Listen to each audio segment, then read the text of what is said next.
while sitting there autographing books, a demented black woman came up. The only question I heard from her was, "Are you Martin Luther King?" And I was looking down writing, and I said, "Yes." The next minute, I felt something beating on my chest. Before I knew it, I had been stabbed by this demented woman. I was rushed to Harlem Hospital. It was a dark Saturday afternoon.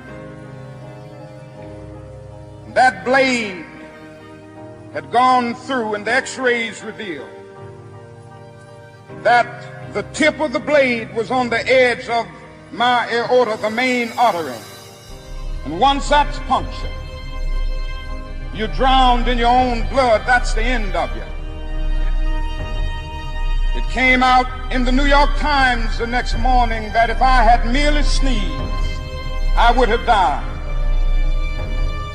Well, about 4 days later, they allowed me, after the operation, after my chest had been opened and the blade had been taken out, to move around in the wheelchair in the hospital.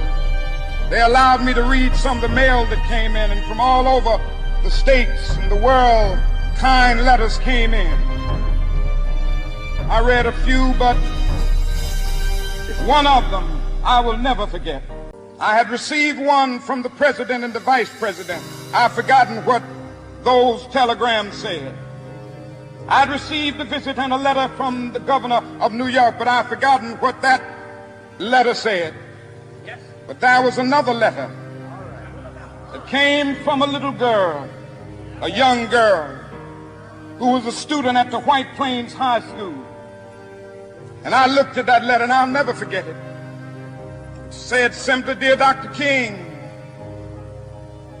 I am a 9th grade student at the White Plains High School." She said, "While it should not matter, I would like to mention that I'm a white girl. I read in the paper of your misfortune and of your suffering. And I read that if you had sneezed, you would have died.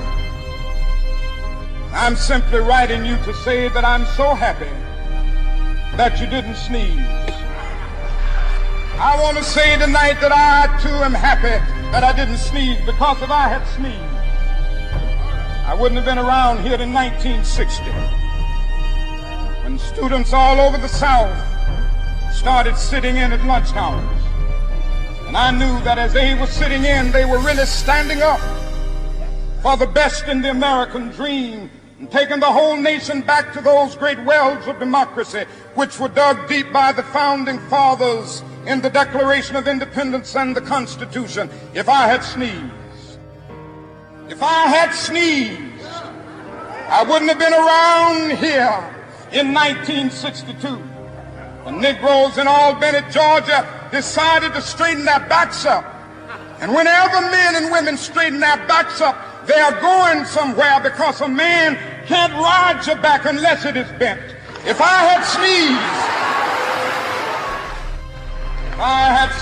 I wouldn't have been here in 1963. The black people of Birmingham, Alabama, aroused the conscience of this nation and brought into being the Civil Rights Bill.